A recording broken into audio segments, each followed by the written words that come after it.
প্রথম মা হলাম তখনকার যে খুশিটা লাগে আমার কাছে, যেরকম অনুভব হয়, যে খুশিটা আমি আসলে ব্যক্ত করতে পারি না। বডির জন্মদিনও আমার ওরকমই লাগছে, এরকম একটা ভালো লাগার অনুভূতি যেটা আসলে আমি করতে পারে না, তো কোন ওয়েতে প্রকাশ করে সেটা আসলে বুঝে উঠতে পারে না। তো ওরকম আসলে কোনো লাইন খুঁজে পাচ্ছি না যেটা বললে আসলে সঠিকভাবে ব্যক্ত করা হবে যে আমি আসলে আমি আসলে অনেক অনেক অনেক অনেক অনেক খুশি যে বডি আজকে 1 বছর বডির জন্মদিন এবং ভালোবাসা গত 1 বছর আসলে আমি টুকটাক করে শিখেছি কীভাবে আসলে নানা ভুলের মধ্যে দিয়ে সফলতার মধ্যে দিয়ে আসলে শিখেছি।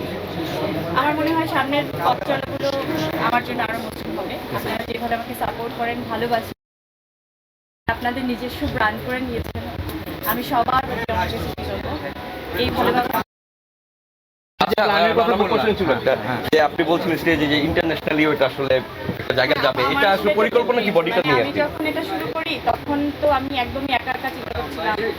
যখন আমি সেকেন্ড ট্রাইমেস্টারে আমার প্রেগনেন্সি, তখন মনে হচ্ছিল যে আমি জিনিসপত্রগুলো এক ছাদের নিচে খুঁজে পাই না, কেন এরকম আমার হাজারটা দোকান, মানে যেটা তো বললাম আর কি, আসলে অনেকগুলো দোকান খুঁজতে হয় এবং আমি জানি না যে কোন দোকানে ম্যাটারনিটি ড্রেসগুলো পাওয়া যায়।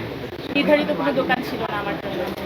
তখন মনে হলো যে আসলে এই সাফারটা তো আসলে অনেক মায়েরাই করে, যারা একটু ফ্যাশনেবল ড্রেস পরতে চায়, একটুখানি ঘরের মধ্যে একটু খুবই ক্যাজুয়াল ড্রেস পরতে চায়, নানা ধরনের ড্রেস পরতে চায়, যে বাইরে কি পরবো, ঈদের দিন কি পরবো, বসন্তে কি পরবো, একটা প্রেগনেন্ট মহিলা তখন আসলে কি পরবে, ডিফারেন্ট তাদের জন্য কিন্তু নেই, মানে আলাদা আলাদা করে কোনো ড্রেস নেই। হয় তারা নিজেরা মেক করে নেয়, আর না হলে ওই একটা আমরা জানি যারা আসলে প্রেগনেন্ট মহিলা গ্রামগঞ্জ থেকে সবসময় আমি নিজে দেখে এসেছি, যেটা নাম হচ্ছে ম্যাক্সি, এখন যেগুলো কাপ্তান হিসেবেও মানুষ পরে, লং কাপ্তান, একটু ডিফারেন্ট ফ্যাশনের, আমি কথা বলতে পারছি না। তো আমার মনে হয় যে সেখান থেকে নানা রকম নিয়ে আমার একটা স্বপ্ন ছিল যে মানে আমার টাইম অনেক কম ছিল, তারপরে একটা জার্নি, বাচ্চাকে বড় করা, বাচ্চাকে সামলে, তারপরেও আমি এই স্বপ্নটাকে কিন্তু হাতছাড়া করিনি। আমি আমার স্বপ্নটাকে বাবুর যখন 3 বছর, 2.5 বছর, তখন আমার মনে হয় যে বডি আমি লঞ্চ করতে পেরেছি।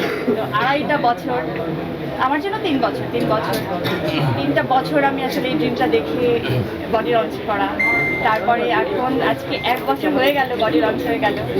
ইনশাল্লাহ আমার এবছরে আপনাদের দোয়ায় আমি চাই, সবাই তো আউটলেট চাচ্ছে, এটা দেখা যাক আমি কতটুকু পারি। আমি একা মানুষ, দুটো বাচ্চা সামলে সবাইকে, সবার সামনে কাজ